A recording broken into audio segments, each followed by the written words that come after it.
You could be a nut, or you could be someone who knows how to handle nuts. From almonds to walnuts, hazelnuts, and more, listen up, because we have the nutty truth on how to cook them. When cooking with nuts, it's common just to toss a handful of them into whatever you're making. This is easy to do, and the results will certainly be edible, but to take your nut game to the next level, consider a simple additional step by toasting them first.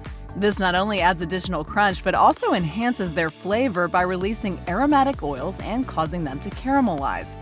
This will make a difference even if you're putting your nuts into something that will undergo further cooking, like mixing them into a banana bread batter. In most preparations, toasted nuts are both more visually attractive and better tasting than raw nuts, but it's possible to have too much of a good thing, as toasting nuts can make them bitter or even burn them.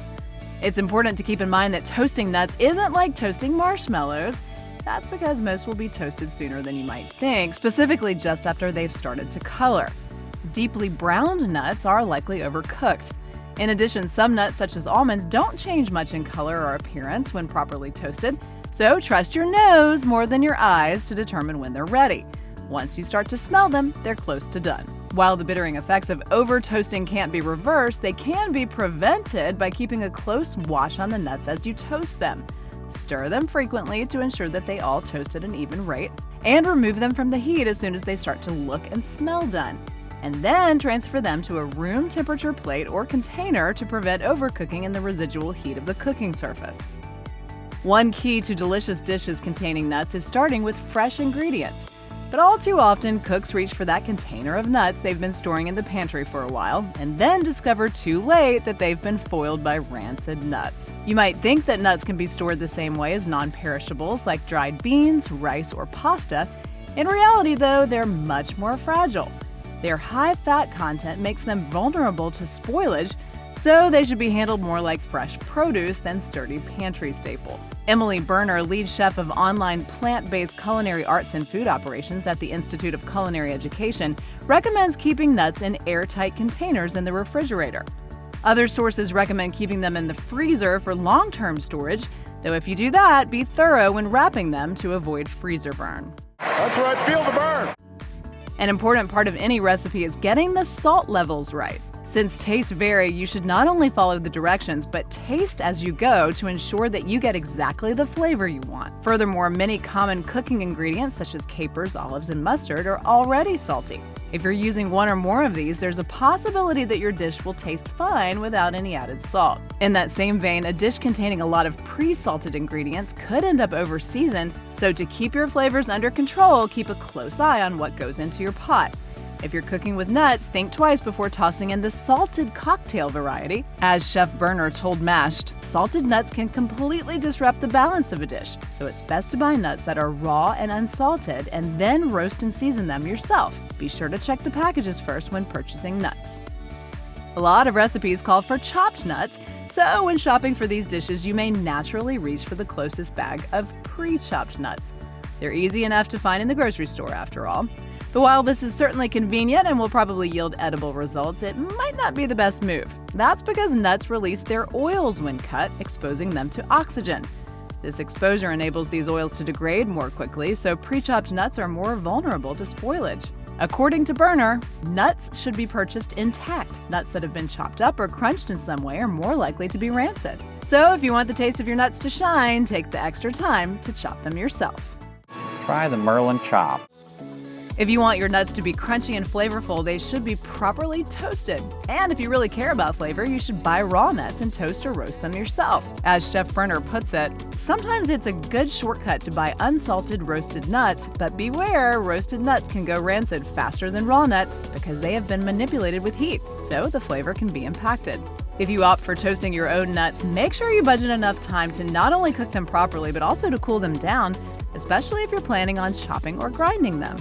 As Berner advises, make sure they have cooled completely after toasting, or they get gummy. If your end goal is chopped roasted nuts, you should roast whole nuts and then chop them. By contrast, the pieces of chopped raw nuts will inevitably be different sizes and won't roast evenly.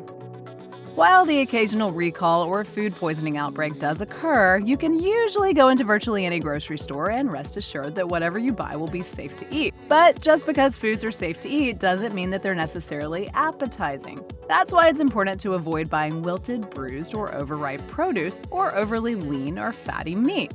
And if you're shopping for nuts, you should exercise the same due diligence. Despite what you might think, nuts sold in bulk bins aren't always fresher than packaged ones. That's because they're repeatedly moved around and exposed to air as shoppers open and close the bins, and thus they may spoil more quickly.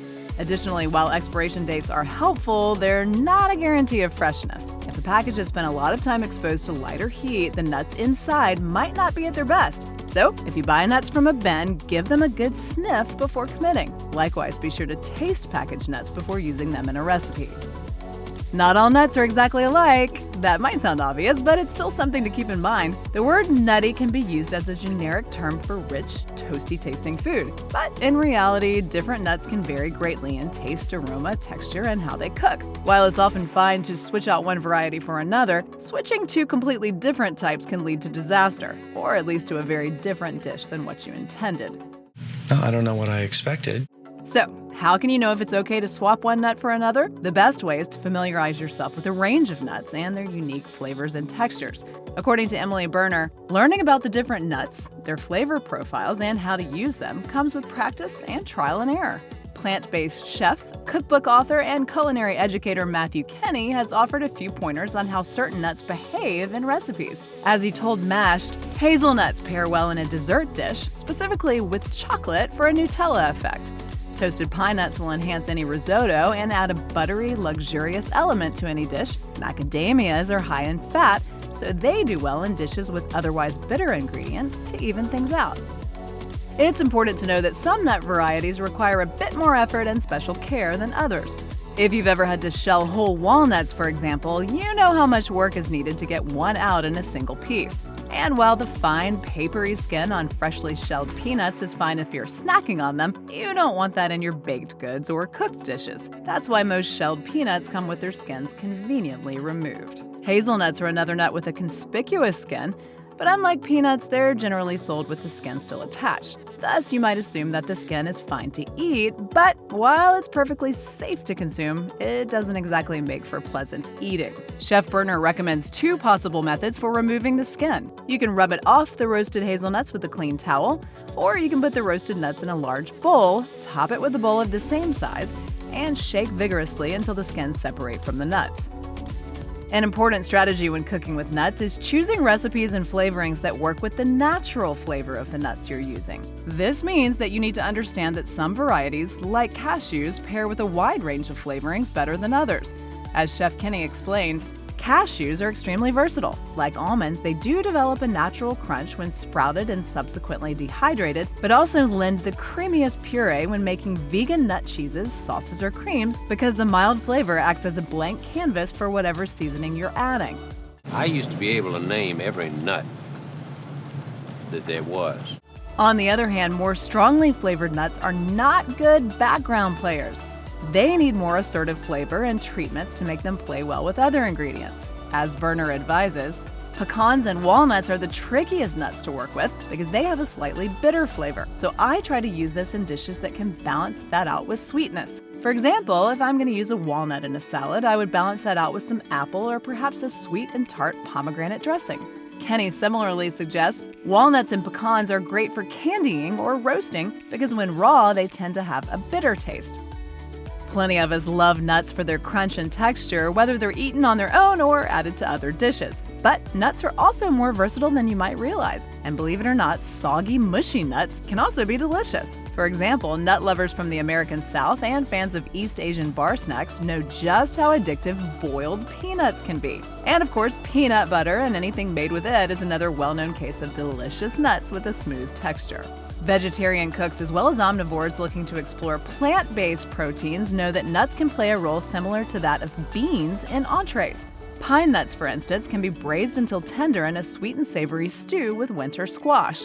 Nuts can also be used as a flavorful thickener, as in traditional Senegalese peanut stew, in which chicken or other meat is braised in a creamy, spicy, peanut-based sauce. And anyone who's explored vegan cooking seriously will know that soaked pureed cashews make a creamy and nutritious substitute for dairy products in vegan cheese and other preparations. A common mistake when cooking with raw nuts, especially if you're exploring recipes with stewed or pureed nuts, is neglecting to soak them before cooking.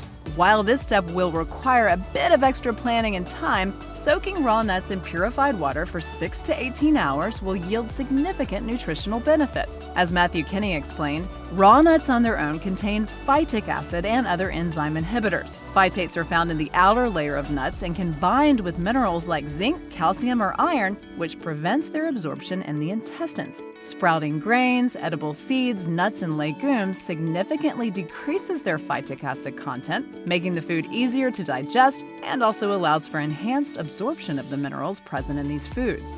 Soaking also makes nuts more manageable for some people to eat. According to Kenny, it will also make it much easier to digest nuts, avoiding negative impacts like bloating or gas that some people experience.